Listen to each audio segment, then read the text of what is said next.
Minsan pa po mga kapatid, palakpakan po natin yung ating Diyos.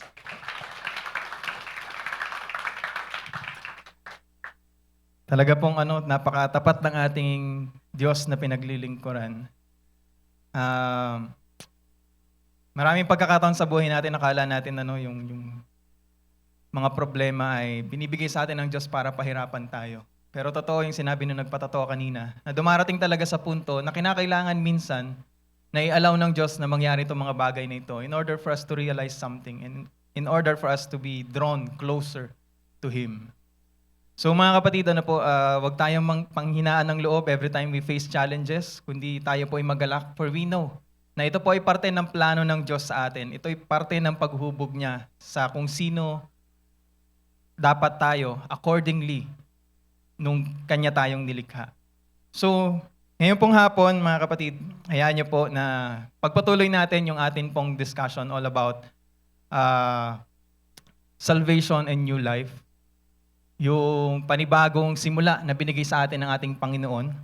At ang pag-uusapan po natin ngayon, kagaya na pinag-usapan natin last Thursday, would be the topic, forgiven and free. So mga kapatid, inahayaan ko po kayo na tumayo as we read the verses. Sabi po sa 2 Corinthians 5:17, "Therefore, if anyone is in Christ, the new creation has come. The old is gone, the new is here."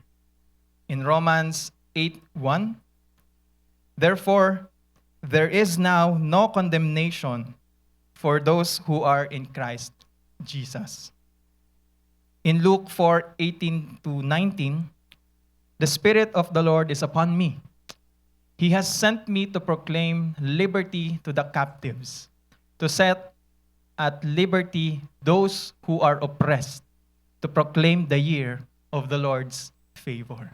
Ang Diyos po ang siyang magpapala ng kanyang salita. Tayo pong lahat ay yumuko at manalangin. O dakila't mapagpala naming Ama, aming Diyos, na tapat sa lahat ng pagkakataon, sa lahat ng panahon. Tunay nga na Ikaw ay hindi nagbabago. Kami po ay lubos na nananampalataya sa iyo, nagpupuri, sumasamba at nagpapasalamat sa lahat, Lord God, ng inyo pong ginawa sa buhay po namin, mga mananampalataya. Maraming salamat po sa direction, Lord God, na patuloy mong binibigay sa bawat isa sa amin. Lord, thank you for this revelations, Lord, all throughout this past few weeks, past few months, and even past few years, Lord, na talagang unti-unti ay ini-align mo yung bawat isa sa amin, Lord God, accordingly to your word. Maraming salamat po, Lord, for we have reached this far, but we know, Lord, that marami pa at malayo pa yung amin pong lalakbayin, Lord God, sa amin pong buhay bilang mamamayan ng iyong kaharian. At nawa, O Diyos, all throughout this journey, Lord God, ay patuloy mong samahan ang bawat isa sa amin, patuloy mo na iparamdam sa bawat isa, Lord God, that we are not alone in this journey and you are always there, helping us, empowering us, Lord God, through your Holy Spirit, and transforming us, Lord God, sa pamamagitan ng mga salita mo na patuloy mong binibigay at pinapaunawa sa amin. Kaya nga, O Diyos, ngayon po sa hapong ito, dalangin po namin na buksan mo po ang aming mga puso at isipan na hindi lamang yung mga salita na mula sa iyo ay aming marinig at nawa ito, Panginoon, ay maiukit sa aming mga puso. Nang sa gayon, Lord God, we may follow this, Lord God, na hindi kami napipilitan, kundi, Lord God, because we have understood, Lord, na we're doing this because we love you and that because you have loved us first. Maraming salamat, aming dakilang Diyos, dahil sa aming mga kakayanan, Lord God, na alam naming kulang para masunod lahat ng pinag-uutos mo. Nariyan ka para punan ito, para palakasin kami at para tulungan kami upang ang bawat buhay namin, Lord God, ay may align namin sa iyong kalooban. Patuloy nga nawa na kung anong pinumpisahan mo sa amin, O Diyos, ay lubos-lubusin mo po sa aming mga buhay.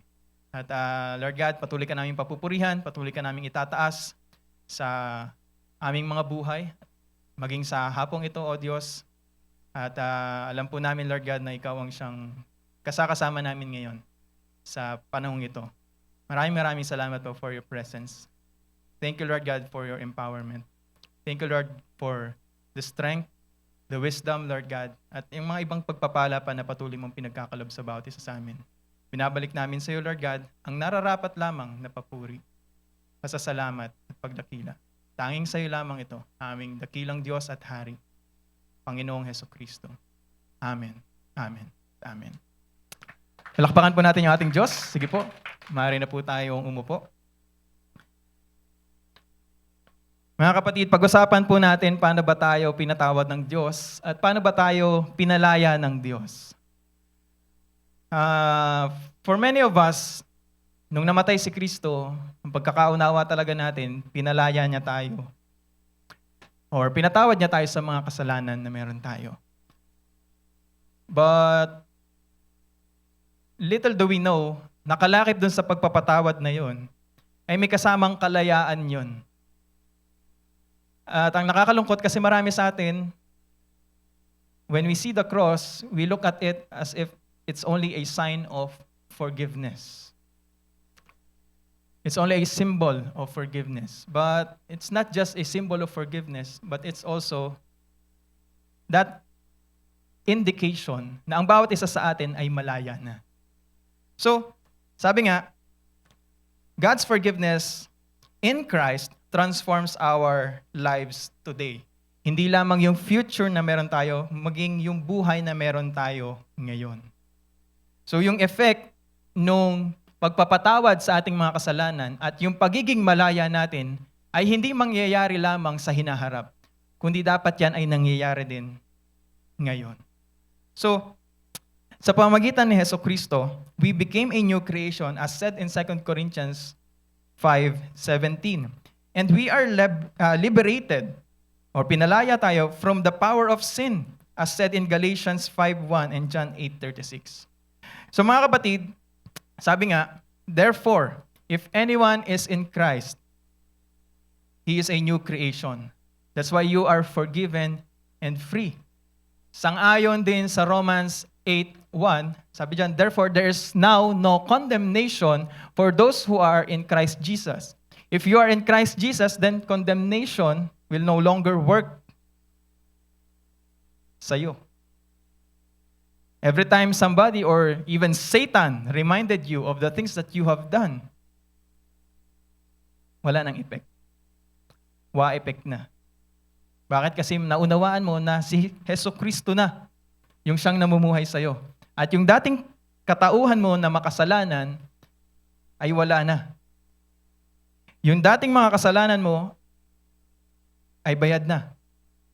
So mga kapatid, wala nang condemnation para sa kung sino man sa atin na nakay Kristo Jesus. Napakaganda rin maunawaan na sinabi rin sa Luke 4:18-19, the Spirit of the Lord is upon me. Now if the Spirit of the Lord is upon you, upon all of us, then we are liberated from captivity. Alam niyo po, if you're gonna search kung ano ba yung sinasabi dito sa Luke, it's the year of the Jubilee. Na kung saan, mga kapatid, itong year of the Jubilee or the time of liberation and restoration, dito po natin nakikita at dito nagaganap na kung saan yung mga ino-oppress during the Old Testament, they were freed. Yung mga slaves during that time na they are having that obligation na kailangan nilang paglingkuran yung kanilang mga master, yung mga ino-oppress, pinapalaya sila. Yung mga utang nila ay bayad na at yung mga tao na gusto nilang bumalik sa kanilang ancestral lands, nakakabalik sila. So kumbaga parang it's a complete reset. No? So, kung ikaw ay isang slave, isa to sa mga taon na gusto mong maabutan or maranasan. Kasi, di ba, ang saya siguro kung ang utang mo, billion-billion, kung yung obligation mo sobrang laki. No? Tapos, darating yung panahon na alam mo, magre-reset yun. Siguro, ito na yung pinakamasaya at kumbaga parang, pinakamasaya na year ng buhay mo. Kasi mararanasan mo na naman ulit na wala kang obligasyon, wala kang walang obligation, walang responsibility, walang utang, no? Kumbaga parang it's a time for you to have that reset and to live free again. So, a few Greek terms yung gusto ko pong i-discuss sa inyo. Sabi diyan, kaineketesis literally means fresh creation. So yung new creation is not just talking about updated, no, creation, kundi new in terms of quality. Talagang bago. No, hindi lang yung panibago, kundi bago. So, mga kapatid, it means new, yung kaine means new or unprecedented, that emphasizes quality, and kitasis means formation or creation. So together, they describe a believer that was made completely new by Christ, as said in 2 Corinthians 5:17. Sabi rin dyan, Eleutheria means freedom or liberty. It denotes that God given release from bondage into willing service. Nagets niyo po? No, kaya hindi lang tayo basta pinalaya ng Diyos from the bondage of sin, kundi sinet apart niya tayo in order for us to do service sa Kanya. Maglingkod tayo sa Kanya. Hindi ka lang niya basta inalis dun sa kalagayan mo dati and then you are floating now. Bahala ka na sa buhay mo. Hindi. Binigyan ka niya ng panibagong purpose. Kaya kanya inalis dun kasi meron siyang ipapagawa sa'yo. Meron kang panibagong purpose. At yun ay ang pagsilbihan siya. So, ibig sabihin nito mga kapatid, kung pinalaya ka ng Diyos, hindi ka lang niya pinalaya para lang mag-benefit ka at mawala yung mga burden mo sa buhay. Kundi meron siyang iniutos sa'yo. May kalakip na responsibility yung kalayaan na binigay niya sa'yo. Naunawaan po ba natin ito mga kapatid? Hindi tayo pinatawad lang ng Diyos, pinalaya niya, and then we can do whatever we want. Kaya nga ang galing nung palagi nating napapakinggan, ano sabi? You are free from sin, not free to sin. Pinalaya ka ng Diyos, hindi para magkasala ka ulit, kundi pinalaya ka ng Diyos mula sa kasalanan. So magkaiba po yun, mga kapatid. So here, Paul uses this term sa mga to describe the believer's freedom from law and sin, as said in Galatians 5:1 and 2 Corinthians 3:17. So in one sense, ang sinasabi dito is God has given you this freedom for ministry. Binigyan ka niya ng kalayaan in order for you to do the ministry. So ini-empower ka ng Spirit ng Diyos para maglingkod sa Kanya rather than you are motivated by the law para sundin lamang siya. So it is because of the Spirit kaya ka sumusunod sa Kanya. Hindi na dahil napipilitan ka. Hindi na dahil ito yung nire-require sa'yo at sinabi dun sa batas ng Diyos. Kundi talagang meron ng buong pusong paglilingkod, buong pusong pagsunod sa ating Diyos. So, mga kapatid, sabi rin dyan, aphesis is forgiveness and release. It literally means a sending away. So it refers to sins that are being sent away, or in other terms, forgiven. Or pwede rin namang sabihin natin, this also talks about those prisoners na pinalaya. Kasi 'di ba pag ikaw ay prisoner, ibig sabihin meron kang pananagutan. Meron kang ginawang mali at meron kang kailangang pagbayaran. So pag sinabing aphesis, it means you as a prisoner, may pagkakautang ka, may dapat kang pagbayaran. Ikaw ay pinapalaya na mula dun sa pagpaparusa, mula dun sa pagkakakulong mo, yung kasalanan mo ay bayad na. So, mga kapatid, ganito po kaimportante na maunawaan natin that this is what Christ did for us. We are not just forgiven, but He has given us this freedom for ministry. Yung freedom na yon, gagamitin natin yon para maglingkod sa Diyos, para pagsilbihan siya.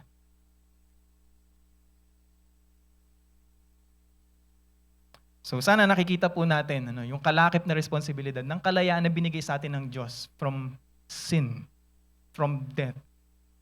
So sabi nga, the life we now live, we live for Christ. hindi na para sa atin, kundi para kay Kristo na. Bakit? Kasi siya naman yung nagbayad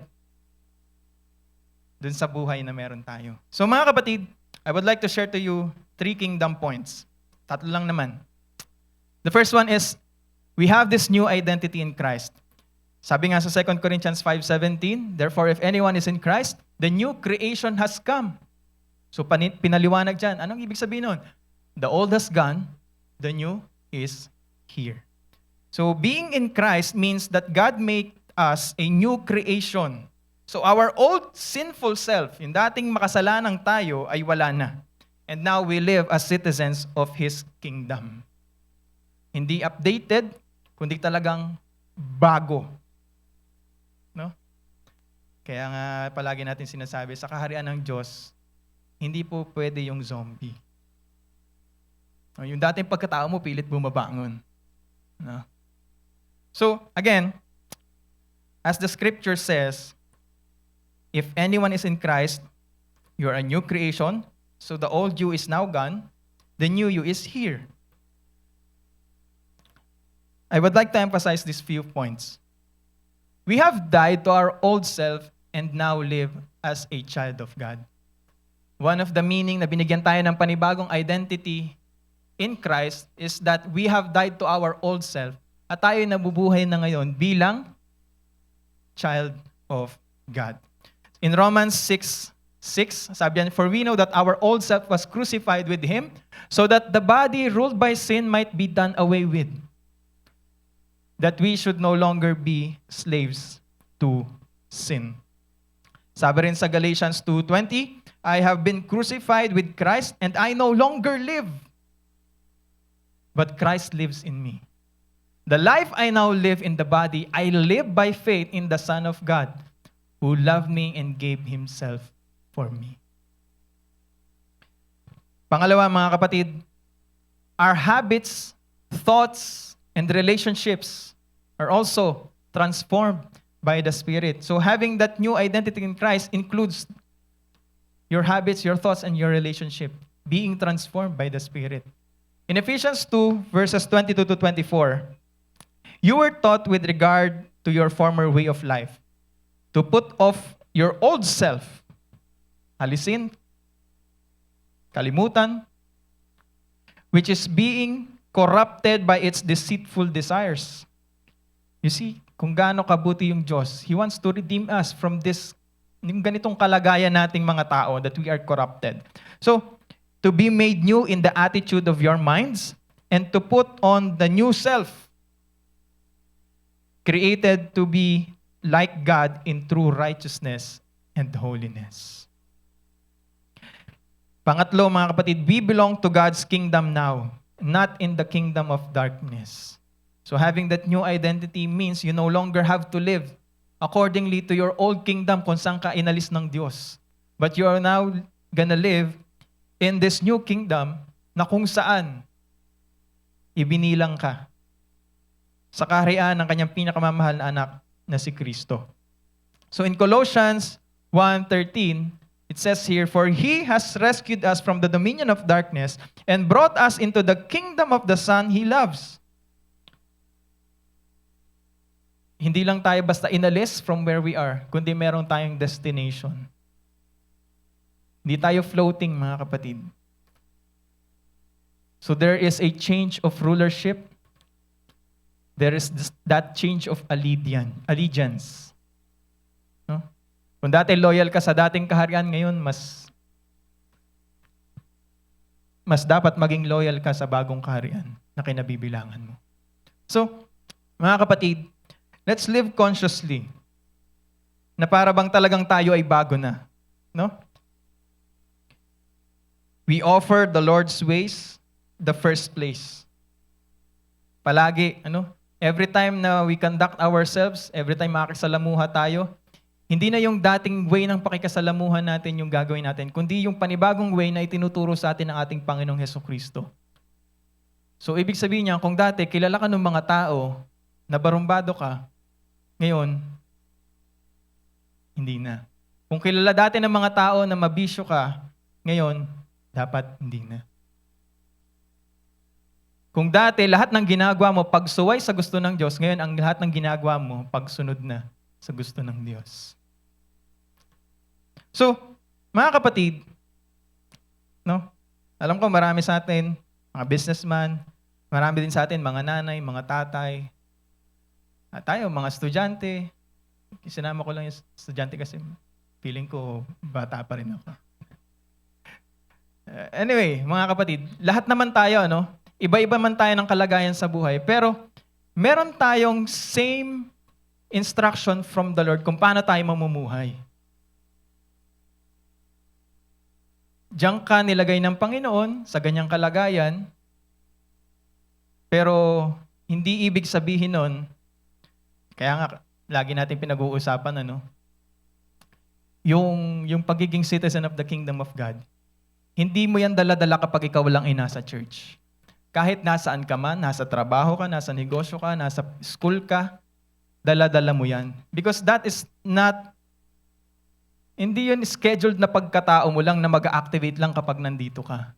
That should be who you are. Hindi yun isang responsibilidad lang na gagawin mo lang kapag nandito ka, kundi ikaw talaga yun. That is your new identity. You belong to the kingdom of God. Therefore, you represent Him. You carry the kingdom with you. You reflect the King anywhere you go, in anything you do. So, mga kapatid, I want you to reflect this time. The way we handle our studies, paano tayo makasalamuha sa ating mga klase, sa ating mga kaibigan, are we reflecting the new identity that Christ has given us? Do they see Christ more sa buhay natin, o do they still see the old you? Yung si Kristo na ba nakikita nila sa buhay mo, o yung dating ikaw pa rin? Na medyo okay lang ng konti. So yung goal kasi natin, mga kapatid, is to represent Christ. Na hindi tayo yung makita ng mga tao every time maharap tayo sa kanila, kundi si Kristo yung nakikita nila. Si Kristo yung nararanasan nila. That can only happen if your life is being subjected or being surrendered to the rule of our Lord Jesus Christ through His Holy Spirit. So, mga kapatid, again, we need to embrace this new identity that we have. So we need to move from death to life. From feeling that guilt every time na ipapaalala sa atin kung ano man klaseng pagkatao yung meron tayo, from that peace, knowing that we have Christ in our lives and that we are forgiven and we are free from our old life, our old sins. Yun yung identity, yun na yung meron ka. Hindi ka na nakafocus dun sa dating ikaw. Ngayon, kung babalikan mo man yung dating identity, it's for you to realize kung gaano kabuti yung Diyos. Sabi nga, pwede mong lingunin, pero wag mo nang balikan. Lilingunin mo siya, hindi para ma-attempt ka ulit na balikan, kundi lilingunin mo siya para maunawaan mo saan ka kinuha ng Diyos, saan ka nagmula, at saan ka dinadala ng Diyos ngayon. Mga kapatid, ganito kabuti yung Diyos natin. Ayaw niyang iparanas or maipamuhay lang natin yung buhay na binago niya kapag kasama na natin siya sa kanyang pagbabalik. Ngunit habang naghihintay tayo sa pagbabalik ng ating Panginoong Jesucristo, ipinamumuhay na natin yung buhay na gusto niya para sa atin. It doesn't just change our future, He is also changing our now. So dapat nakikita sa atin yun. Mga kapatid, sabi nga sa point number 2, we are forgiven by His blood. In Ephesians 1:17, it says here, that in Him we have redemption through His blood, the forgiveness of sins, in accordance with the riches of God's grace. So forgiveness is rooted in Jesus' atoning work doon sa cross. So, His sacrifice pays for our sins. Sa pamamagitan niya, we have this full aphesis or remission of sins, forgiveness or release from being a prisoner of sin. And God pours out His grace to pardon everything that we have done wrong. In Colossians 1:13, sabi dito, "For He has rescued us from the dominion of darkness and brought us into the kingdom of the Son He loves." So, we are captive to sin before. Alipin tayo ng kasalanan o ng kadiliman dati. No? But again, what Christ did is that He delivered us from that place to this place, to His kingdom. Hindi lang basta relocation kasi yung in-offer niya sa'yo talaga hindi lang relocation, transformation. Yung paglipat mo, kalakip nun yung pagbabago ng kung sino ka. So, again, salvation, when we're talking about it, is both rescue and royal adoption. Hindi ka lang niya basta pinatawad at inalis dun sa dating kaharian na meron ka, kundi inadapt ka niya into a new family. Not just any other family, but His royal family. Kaya nga tayo, mga mamamayan ng kaharian ng Diyos, we were adopted by God into His family. At kahit na sinasabi natin tayo mamamayan ng kaharian niya, hindi lang tayo basta mamamayan kasi tayo ay parte mismo ng kanyang royal family. You have this royal blood running in your veins because of what Christ did. No, parang ganun no? Nung inampun niya tayo, hindi niya tayo inampun at tinuring niya tayo na ampun talaga. Kundi tinuring niya tayo bilang talagang totoo niyang mga anak. Now, mga kapatid, we have to take note, no, that He rescued us, and then what comes after is that transfer brought us into the kingdom of the Son He loves. So there is merong pinanggalingan at merong pupuntahan. So mga kapatid, I would like to make an emphasis on this. Now, every sin is covered, so nothing must remain unconfessed. Sabi nga sa 1 John 1:9, if we confess our sins, He is faithful and just and will forgive us our sins and purify us from all unrighteousness. Now, for many people, pag lumalapit tayo sa Diyos, ayaw natin na aminin yung ating mga pagkakamali, yung ating mga kasalanan against Him. Kasi feeling natin, pag humarap tayo sa Diyos at inaamin natin na mali tayo, we are vulnerable at nakakahiya yung ganong kalagayan. But God is not like any other people that we know. Maaaring yung ibang tao, pag sinabi mo yung mga maling ginawa mo sa buhay, they will judge you.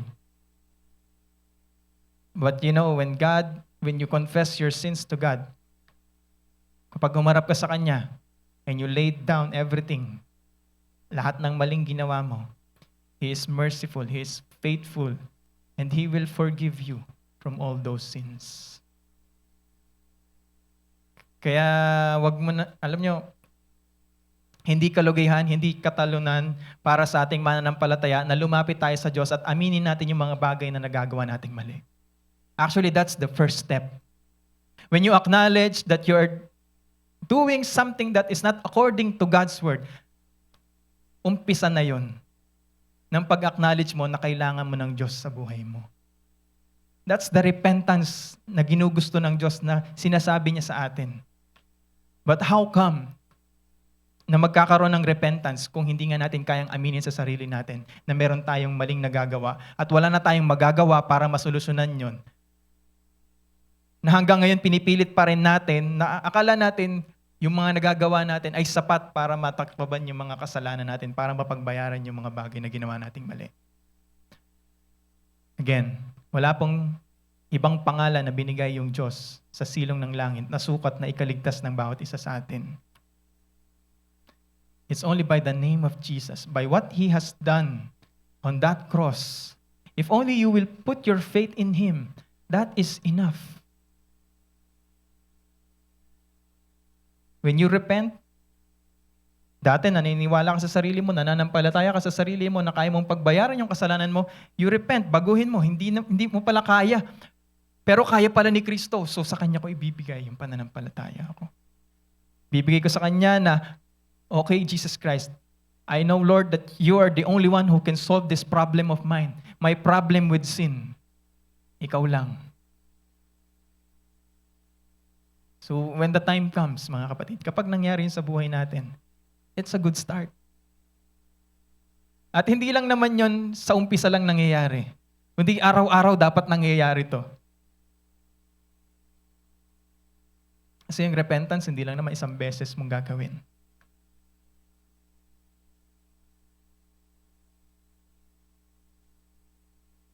Pag-admit that you need God, araw-araw mong gagawin yan. Kasi if you're not gonna do that, walang submission na magaganap. So, again, mga kapatid, balik tayo dito sa pinag-uusapan natin. If you confess your sins to God, He is faithful and just and will forgive us of our sins and purify us from all unrighteousness. Walang kahit anong kasalanan, kahit gaano pa kasama yan, na hindi kayang patawarin ng Diyos. Kahit ikaw pa yung nasa pinakadulo ng listahan, o ikaw yung pinaka nasa unahan ng listahan ng pinakamasasamang tao sa buong mundo, hindi mo pwedeng sabihin na hindi ako kayang iligtas ni Kristo. Walang imposible sa Kanya, tandaan ninyo. He is faithful, He is just, and will forgive you sa kahit anong kasalanan. Pero ang tanong, are you willing na lumapit sa Kanya and acknowledge that you need His help? That you need His saving? That you need to be transferred to His kingdom. That you need this new king that will rule over your life. Dahil pagod ka na maging hari ng buhay mo. So, mga kapatid, point number 2 would be emphasis on baptism as it symbolizes yung cleansing na tinatawag natin. So, sabi nga sa Acts 22, and now what are you waiting for? Get up, be baptized, and wash your sins away, calling on His name. And Colossians 2:12, having been buried with Him in baptism, in which you were also raised with Him through your faith in the working of God, who raised Him from the dead. So by baptism, sinasabi natin sa lahat that we are one with Christ in His death, burial, resurrection.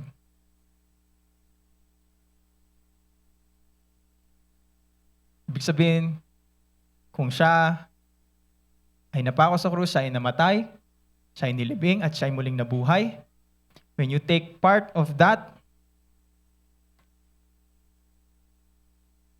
yung dating pagkatao mo, namatay na rin, nalibing na rin.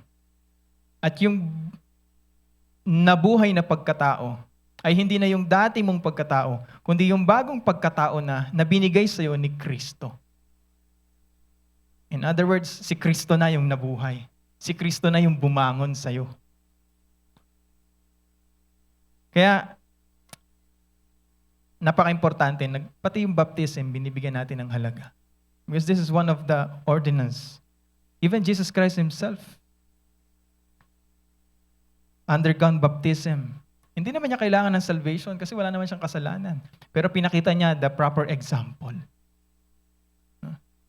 So marami pa tayong pwedeng discussion all about baptism, but let's just keep it at that. Let's proceed sa susunod. Sabi diyan, forgiveness also liberates us inwardly. No? So, again, it creates a depth that's so great that we live so gratefully para sa ating Diyos. Na para bang inside of you, alam mo kung gaano kabigat yung kasalanan mo at kung gaano kalaki yung kailangan kabayaran, tapos merong isang nagbayad ng pagkakautang mo para sa'yo. And you are forever grateful and indebted to Him. Na kaya mo siya paglilingkuran ngayon, kaya mo naman siya pasasalamatan, kaya mo siya susundin, kasi nga mahal na mahal mo siya. Because you have realized kung anong klaseng pagmamahal yung meron siya para sa'yo. To be generous enough para ibigay yung sarili niyang buhay para lang hindi ka mapako sa krus.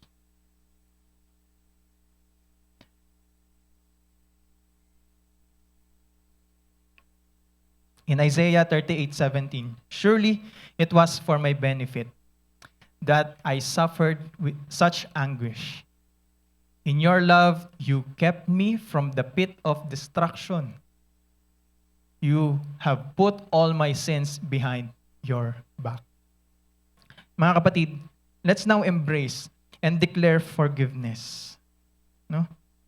Minsan kasi tayo, meron tayo, may mga tatay, may mga nanay, may mga anak. Tayo mismo. We are haunted by our past mistakes, by our past sins. Pero kailangan mong maintindihan to. God has extended His grace to you. Actually, hindi nga lang in-extend eh. Pinore out talaga eh. Binuhos, kumbaga. Hindi ka lang naambunan, kundi talagang binuhusan ka. Ganito kabuti yung ating Diyos. He loves us so much. And He wants us to realize this. You're not judged by God according to your past. Hindi ka niya ginajudge.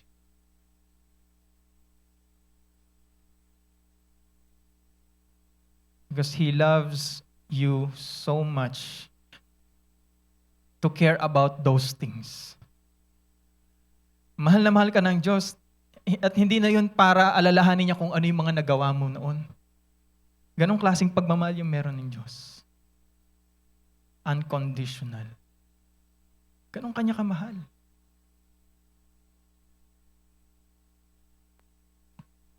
Mahirap yan sa atin mga tao. Sa atin nga lang, konting matingnan ka lang, kursunadaan ka lang, galit ka na rin eh. No? Wala pa namang ginagawa sa'yo, nakatingin lang sa'yo, akala mo. Pero diba? Imagine, God loved you so much. Hindi alintana kung ano yung nagawa mo. Sa Diyos, what matters to Him is that He loves you. At kapag ikaw ay lumapit sa Kanya, He will run towards you and embrace you. He will be rejoicing na yung dati kong anak na namatay ngayon, buhay na ulit. Ganun kakamahal ng Diyos. Na kahit na nakakahiya yung image na siya mismo, siya na yung nagawa ng kasalanan, siya na yung napahiya dahil sa ginawa ng kanyang anak na tumakbo, kinuha yung mana, siya pa rin yung tumakbo, papalapit sa kanya at niyakap siya. And then restored everything. Wow. Diba? Kaya hindi maintindihan ng iba yung ginawa ng Diyos eh. Meron nga sa Bible, diba? Yung foolishness of God.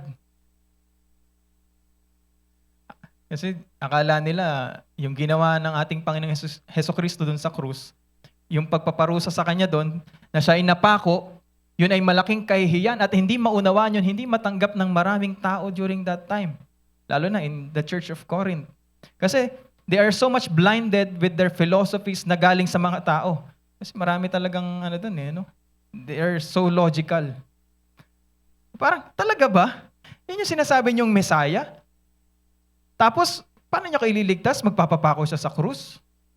Yung isang parusa na bagay sa pinakamasamang tao or pinakamatindi yung kasalanan, pinakamatinding pagpapahiya sa isang tao, pinakamatinding pagpapahiya sa pamamagitan ng pagpaparusa sa isang tao, yung pagpapapako dun sa krus, talaga ba diyan kayo ililigtas? Pero hindi nila nauunawaan yun. But it is the power of God. Yung tingin nilang foolishness na ginawa ng Diyos kay Kristo, na napako siya dun sa krus, akala nila kamangmangan yun or kalokohan yun. Pero ang totoo, for those people who have understood, binaba ng Diyos yung level niya para sa inyo, para mas maunawaan ninyo. Na hindi nyo kailanman kayang diktahan yung Diyos kung paano niya kayo dapat iligtas. And that is the greatest display of God's love. Imagine, Kung ako yung Diyos, sinabi ng mga tao, kalokohan niyang gagawin mo eh. Papapako mo yung anak mo sa krus para maligtas lahat ng mga tao. Pwede naman na kitang sunugin na lang dyan, di ba? Bababa ng apoy, pak! No. Pero imagine, ganun tayo ka-mahal ng Diyos. Yung pagkakakala natin na kalokohan yon or malaking foolishness yon, inabot tayo ng Diyos para mas maunawaan natin na grabe yung kapangyarihan niya.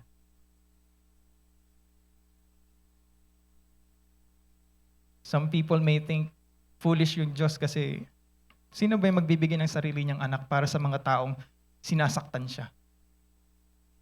But when we take a look at it, oo nga no, sino ba yung klase ng Diyos? Sino lang ba yung Diyos na makakaisip sa ganitong paraan niya tayo ililigtas? Na kung paano akala ng tao isang malaking kalokohan to, ito pala yung pinakamalaking display at pinakamatinding pagpapakita sa atin ng pagmamahal ng Diyos.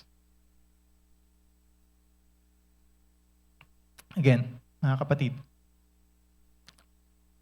God loves us so much. So let's embrace that forgiveness and that freedom na binigay niya sa atin to serve Him. No? And let's move from feeling shameful sa pag-amin ng mga kamalian natin sa Diyos, because this is the start for God to rebuild your life. Siguro hinahamon tayo ng Diyos, let's be honest to ourselves this time. Maging honest tayo sa Diyos. Saan ba tayo nagkakamali? Saan ba tayo nadadapa? Ano ba yung ating mga kakulangan? Saan ba natin siya kailangan?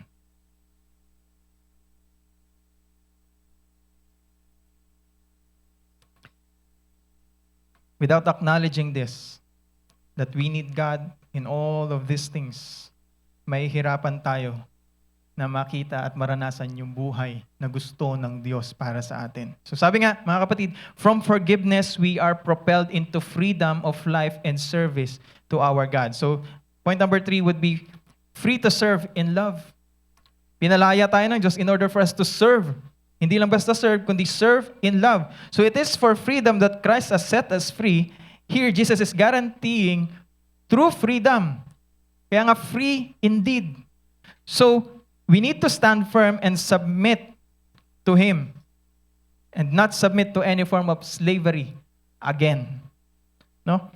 So Galatians 5:1 says here that it is for freedom that Christ has set us free. Stand firm and do not submit again to the yoke of slavery. So Jesus promises that His work is already complete. Sapat na yun. Hindi mo na kailangan bumalik ulit sa dati mong kalagayan. That's why nga, He freed you from sin. Fully and truly. Forever. So again, I would like to give emphasis dito. Sabi dyan, sa susunod, pwede mo pa next, ayaw lumipat. Ayan. Sabi po dyan, so if the Son sets you free, you will be free indeed. Again, freedom is not license to sin, but power for obedience. In Galatians 5:13, it says here that you, my brothers and sisters, were called to be free. Tinawag tayo ng Diyos para tayo maging malaya or mabuhay bilang mga malayang tao. But again, do not use your freedom to indulge in the flesh. He has given you freedom from sin, not freedom to sin. So, sabi nga, rather, instead of indulging to the flesh, instead of giving up again, or giving again to sin, giving into sin, ang inuutos niya sa atin to serve one another humbly in love. So it is Christian freedom that is a call to loving service, not selfishness. And kingdom freedom empowers us to obey God and to serve others. As also said in John 8:34-36, Jesus replied, "Very truly I tell you, everyone who sins is a slave to sin. Now a slave has no permanent place in the family, but a son belongs to it forever. So if the Son sets you free, you will be free indeed." So it means that the Spirit's work in us and that we obey God freely out of love. As said also in James 1:25, but whoever looks intently into the perfect law that gives freedom and continues in it, not forgetting what they have heard, but doing it, they will be blessed in what they do. It also shapes our priorities to provide, not greedily consume, to forgive or not to hold grudges, and serve, not exploit. Mga kapatid, maraming pagkakataon sa buhay natin, kala natin pinalaya tayo ng Diyos para lang mawala yung guilt natin. Hindi niya tayo pinatawad sa ating mga kasalanan para lang mawala yung guilt na nararamdaman mo o nararamdaman ko. Kundi para maunawaan natin na meron siyang pinapagawa at may pagkakatawag sa atin. May gusto yung Diyos na mangyari. May gusto yung Diyos na ma-achieve. May gusto yung Diyos na gawin natin. Part of that is to serve humbly in love. So, again, we need now to respond with action dun sa katotohanan na binibigay sa atin ngayon ng Diyos. Response yung kailangan natin. Mahalaga na natatanggap natin to, yung sinasabi ng Diyos sa kanyang salita, pero yung response yung iniintay niya sa atin. Kailangan may action. Hindi sapat na nalaman natin to. Okay, nalaman na natin to, pero let's act. Kumilos tayo. Let's follow God. Let's serve Him. Let's serve other people humbly in love. So again, mga kapatid, meron lang dito mga few challenges for all of us. Alam ko sa atin, yung iba, mga businessman, yung iba sa atin, mga tatay, mga working father, yung iba sa atin, siguro mga magulang ng estudyante, at yung iba mga estudyante rin. So the challenges for all of us would be to honor God's standard, even in business, even in our work, in order for us to show that we live out the freedom na binigay sa atin ng ating Panginoong Jesucristo. Let's invest our freedom or our time and energy as working fathers, na to build God's kingdom in our homes and not to pursue our selfish desires. Let's now also trust God with our children's lives, lalo na sa mga mami natin, sa mga daddy natin na narito na meron kayong mga anak na scholars, Let's trust God with our children's lives. At tayo rin mismo, let's model the freedom na sinasabi ng Diyos. Dapat, alam nyo, isang magandang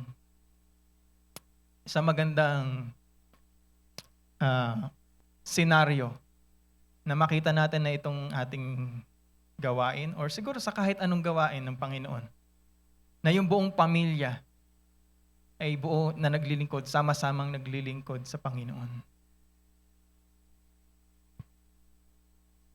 Hindi lang yung mga anak, hindi lang yung mga tatay, hindi lang yung mga nanay, kundi lahat, buong pamilya naglilingkod sa Panginoon. Kaya nga, let's model. Pakita natin sa ating mga kapamilya na tayo, nakikita sa atin si Kristo. Hindi yung dati nating pagkatao kasi most likely that will not attract them. Yung dating pagkatao natin will most likely push them away from God. Pero yung bagong pagkatao na binigay sa atin ni Kristo, kapag yun yung nakita ng inyong bawat parte ng inyong pamilya, mga kapatid ninyo, mga tatay ninyo, mga nanay ninyo, kung sino man, mga tito, tita pa ninyo, pag yun yung nakita nila, yung buhay na binigay sa iyo ni Kristo, yung bagong ikaw, most likely, maaakay niya sila. Kasi hindi na ikaw yung nakikita nila, kundi si Kristo na. Kaya again, mga kapatid, these are the challenges for all of us. Let's apply this. Let's accept Jesus' gift of new life. And let's let go of our old guilt. Mamuhay tayo daily in His freedom by means of obeying and loving one another. So the call to action for all of us would be to invite Jesus as Lord sa ating buhay. As our King na siyang sinusunod natin. Let's confess and renounce yung old ways na meron tayo. Let's embrace God's kingdom values. This week and every week, magkaroon tayo ng integrity. We forgive, we become generous, and we express that family love na natanggap natin mula sa ating Diyos. The same love that God has modeled to us, that's the same love that we're gonna model also and show yung ating mga pamilya. So, let's make this declaration. Sabay-sabay po tayo mga kapatid. I am forgiven. My past is erased. No guilt, no shame, no record remains. What was nailed to the cross will never define me again. I am free. Sin has no power over me. I am no longer a slave. I am no longer bound. Jesus is my King, and I live under His rule. I am new. I live under the kingdom of God. I don't think like the old me. I don't live like the old me. I am new creation, walking in a new life. In Jesus' name, amen. Palakpakan po natin yung ating Diyos. Tayo pong lahat ay tumayo.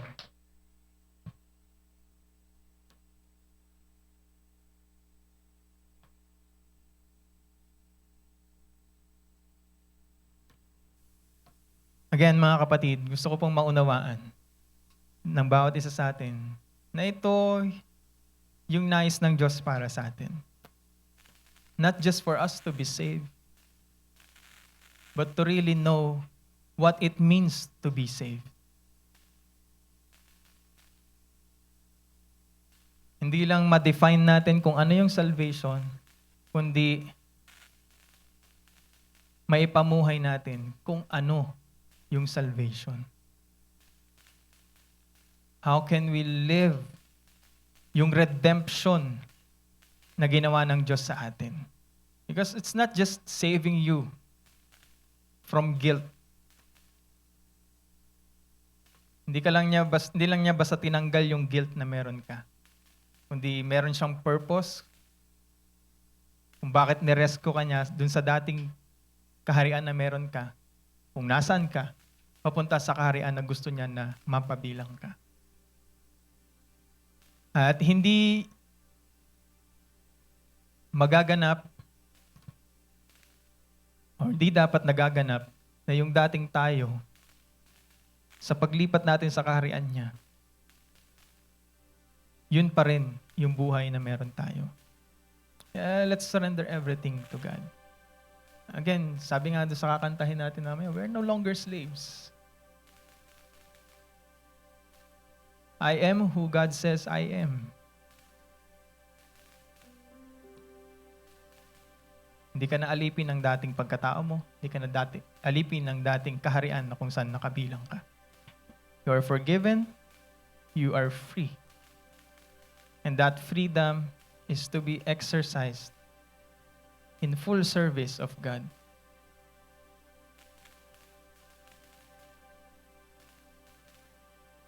Tapos na tayo dun sa punto na tinatanong natin, Lord, what can you give me?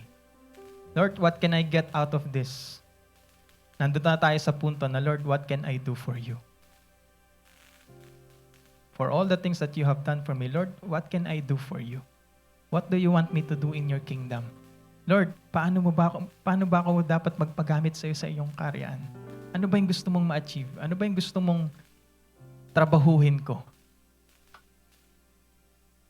Nandun na po tayo sa ganung punto. That's why we're talking about responsibility. Doon sa freedom na binigay sa atin ng Diyos. So mga kapatid, let's ask God, Lord, what do you want me to do? Tayo pong lahat ay yumuko. Hallelujah. Dakila't mapagpala naming Ama, ng Diyos, nararapat sa lahat ng papuri, lahat ng pagsamba, lahat ng parangal, lahat ng pasasalamat. We adore you, Lord. You truly are an amazing God. Thank you, Lord, for what you have done para sa bawat isa sa amin. For Jesus Christ, who died on that cross in order for our sins to be forgiven and in order for us to be free from the bondage of sin. Maraming salamat aming dakilang Diyos na sa pamamagitan ni Kristo, we now have this new life. Lord, alam ko po, nakikita niyo po yung puso ng bawat isa sa amin, Lord. Maraming mga aspeto ng buhay namin, Lord God, na gusto naming mabago, gusto na naming mawala, gusto na naming matapos. And we thank you, Lord, for this opportunity, Lord, to have this new identity in Christ. Marami sa amin, Lord, sawa na dun sa dating takbo ng buhay namin. And we want something new, Lord. Thank you for giving us that. Bagaman, Panginoon, wala kaming sapat na kakayanan or we can never earn this, Lord, but you have freely given this to us. Maraming salamat po for this new identity that we have in Christ. It's not something, Lord, that we can earn for ourselves. And that alone, Lord God, is another reason kung bakit ka namin dapat pasalamatan. For we know, Lord, that you have already solved the problem that no human could ever solve. The problem with sin, Lord. The problem with death, Lord God. But through you, through your Son, Jesus Christ, natuldukan na yung bagay na ito. You have already solved the greatest problem of humanity. Maraming salamat aming dakilang Diyos. And Lord, ngayon po dalangin namin that you empower us to live out that forgiveness and freedom na pinagkaloob niyo po sa amin. Lord, guide us and guard us, Lord God, sa mga bagay, sa mga desisyon na alam naming mali. Mga desisyon, Lord God, na hindi sangayon sa kalooban mo. Kaya Panginoon, patawarin niyo po kami sa katigasan ng aming mga puso at ulo, Lord God. Maraming beses, Lord God, you have told us what we need to do, but ginagawa pa rin namin kung ano yung gusto namin. Lord, continue to mold our hearts into a submissive one, a faithful one. Isang puso, Lord God, na nagsasubmit fully sa'yo. Kahit na hindi maunawaan yung sitwasyon, Lord God, still, the desire would be to submit everything to you. Panginoon, alam po namin na hindi namin kayang baguhin yung aming mga sarili. Kaya maraming salamat po. Dahil pinaunawa mo sa amin sa pamamagitan ni Jesucristo. The worst can still be changed towards the best. At yan yung pinatunayan mo sa amin. Yan yung pinakita mo sa amin. At yan yung patuloy na pinaparanas mo po sa amin. Kaya aming dakilang Diyos ngayon pong hapong ito, tinataas ka namin, pinasasalamatan, dinadakila, sinasamba. Bagaman kulang lahat ng mga salita para tumbasan at ihayag, Lord God, kung gaano kakabuti sa buhay ng bawat isa sa amin. Pero Lord God, alam ko po na nababatid yung laman ng puso ng bawat isa. Kung gaano kami sobrang nagpapasalamat sa iyo.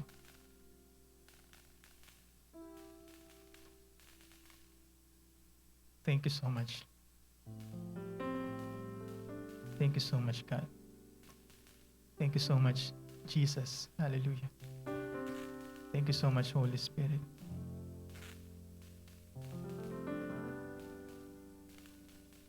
Thank you, Lord, for this forgiveness and the freedom, Lord God, to live this life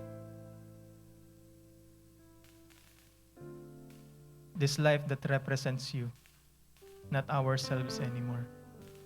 Maraming salamat, aming dakilang Diyos. Sa iyo po lahat ng papuri, sa iyo po lahat ng pasasalamat, sa iyo lahat ng parangal, pagdakila, lahat ng kaluwalhatian, O Diyos. In Jesus' name, Amen. Amen and Amen.